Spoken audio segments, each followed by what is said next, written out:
Hello to anyone listening and welcome to The Patriotic Communist. This is Max Rice, and this is the podcast where I advocate for a socialist revolution in the United States of America, and where I analyze current events from a far-left perspective. We are in the historical context where we choose socialism or barbarism, and that has never been more true. So, hey everyone, I hope y'all are doing well. This is going to be a mini episode of sorts, which is why the title is so vague. And the reason this is a mini episode is simply because I'm in the final stretch for college this school year right now, and I've been very, very busy. But I did not want to leave my small amount of listeners high and dry for, any weeks or anything, so I still got something. Anyways, the first subject that I want to talk about is the recent bombshell story that Max Bloomenthal came out with that detailed a disturbing and thuggish spy operation targeting Julian Assange. It is a very long, detailed piece, and like I said, I've been busy, but so I don't know all of it, but here's a quote from the article that Max Bloomenthal wrote at the Grayzone. Quote, "Though Pompeo said he recognized that the CIA is legally prohibited from spying on people through electronic surveillance in the United States, he seemed to have already put into motion an aggressive program to spy not only Assange, but on his American friends, lawyers, and virtually everyone in his immediate vicinity. Carried out by UC Global, the campaign entailed recording private conversations of U.S. targets, opening their phones, photographing their personal information, and even stealing email passwords." Now this is not surprising, and the details of it get disturbing, and it really does show how our intelligence agencies are full of thugs. I'm going to be discussing the Julian Assange situation in more detail. I truly believe it is among the most tragically underspoken stories in the United States media environment, and I do have an episode where I try to summarize a lot of what's happened to Julian Assange and a lot about that situation regarding him and WikiLeaks and the American government going after him. So you should check that out. I believe it's episode 6. But I can only dive into more specifics after I do the proper research. So that is not for today's episode. I do highly recommend checking out this piece that Max Bloomenthal wrote on the Grayzone.com, and I will put a link to it in the description of this podcast episode. The next subject I'm going to talk about is Obamagate, pretty much. Obamagate is a story that has to do with revelations of internal FBI information that has revealed some of the truth behind the origins of the Russiagate conspiracy theory. It has been proven, and it is a simple matter of fact, that Obama's administration was spying on Trump's campaign officials through secretive classified court proceedings that have been proven to be riddled with errors. This is how the permanent state operates. All in secrecy, all in the shadows, and all under the often fraudulent label of classification. So this investigation that resulted in the surveillance of Donald Trump's campaign was called Crossfire Hurricane. And this was an investigation into alleged connections between some Trump aides and the Russian government. In my opinion, the real purpose of this operation was to pick up any type of potential blackmail that they would be able to use against Donald Trump in case he was going to win. And to me, this seems to be the most realistic reason they would do this. I also believe that the whole big conspiracy theory of Russian collusion was being pushed ultimately to move leftist anti-Trump energy into a right-wing anti-Russian direction.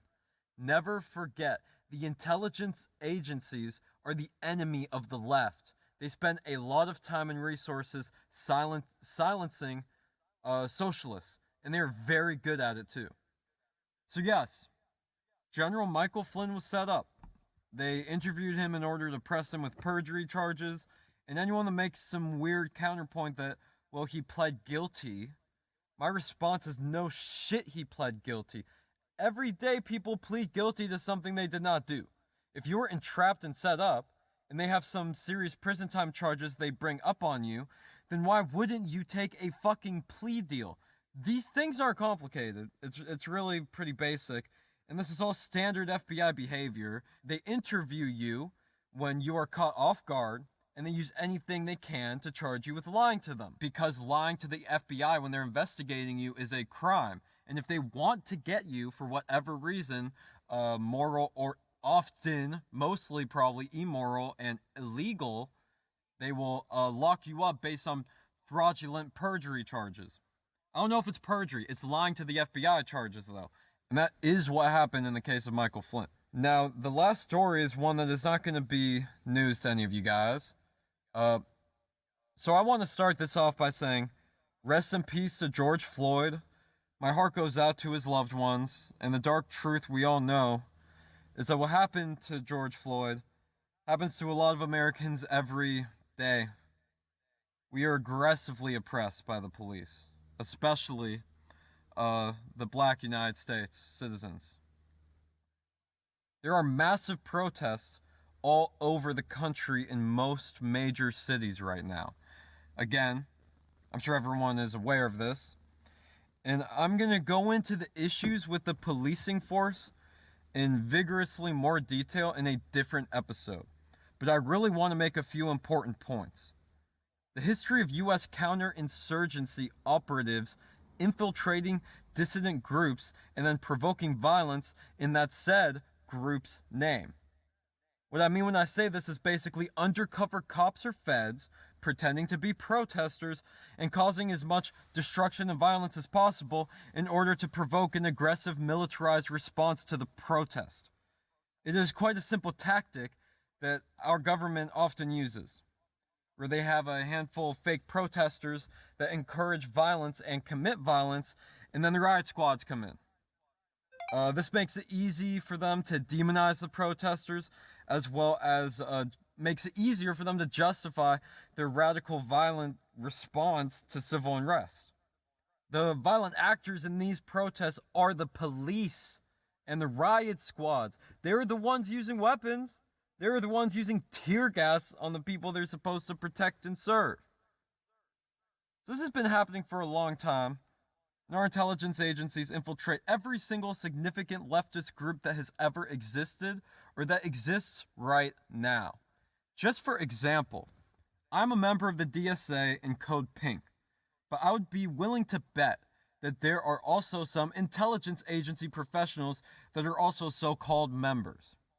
But in reality, they are spies. They are keeping an eye on them. I still encourage y'all to join these groups or similar groups. I'm not saying they're co-opted. I'm just making the point that we have more opposition than I think most people are aware of. The deep state will do just about anything to reject socialist revolutionary momentum, and all of these things should be and need to be expected if a successful revolution is to ever happen. Another extremely important point is the one in the class aspect of all of this. This is fundamentally a class struggle.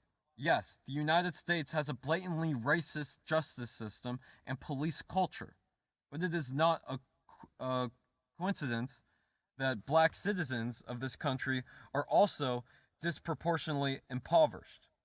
At the root of all of this is class struggle economics, a very prevalent trend you see among unarmed victims of police killings, black or white or Hispanic, is poverty. And this is the same with most violent crimes in general. Poverty kills people. It makes people desperate. It puts them in bad places. And it leaves people with less power, which incentivizes police to fill up their arrest quotas and ticket quotas with poor people. These incentives are written into the system, and they create misery for the people that these police are supposed to be protecting. Now, I know the reform of the police department is a very complicated subject that involves the horrible system of arrest quotas, lack of training, the culture of aggressive racism, the lack of de-escalation training, but it also involves economic class. And that is one of the most fundamental and central parts of it. And just for the record, if you want to talk about fucking looting, how about the CARES Act, which handed our country to corporations during a time of crisis that every single senator in this country voted for? Talk about opportunistic. They call these rioters opportunistic people when a pandemic happens and the economy needs help. They use it as a way to give a giant giveaway to all the people that just happen to be the big corporate donors of their campaigns. Right. Sure. Sure, the people with no power marching around in the streets, they are the looters, not the politicians. They're not looting anything. Anyways, I don't have any more time for you guys this week, unfortunately. I have so much to say about these things, but again, I'm very busy. Anyways, thanks for listening to this mini episode. Stay safe, stay healthy, and stay vigilant. Thanks so much for listening to this episode of The Patriotic Communist. All of the music you heard in this podcast was produced and performed by me, Max Rice, and if you would like to check it out, just search Max Rice on any streaming platform. That's MAXRICE. Yes, like the food rice. This is Max Rice signing off.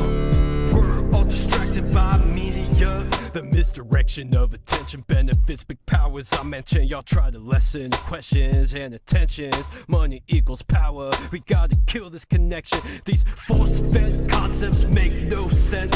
How y'all hating immigrants and we controlled by the 1%. Zombified by screens. Dehumanization comes easily. All here are American supremacists, but this line of thought is a normality, full of fallacies while we stay combative overseas. Laws and moral laws, as far as I can see, and no one cares because of the mass distractions. We're expected to not question how the government uses our taxes, unless it's helping people. Then they ramble like that's all to see. Though we need to free the people, we need a fucking hero. We need some MLK, FDR style of change. We're full of pain and ignorant, but won't live in fear. Though we need some yellow vest, bulletproof vests and bold claims. We need that fire in our hearts that can't be tamed. We need to reject and correct our collective violent actions, but it won't happen. Fuck, we're all distracted.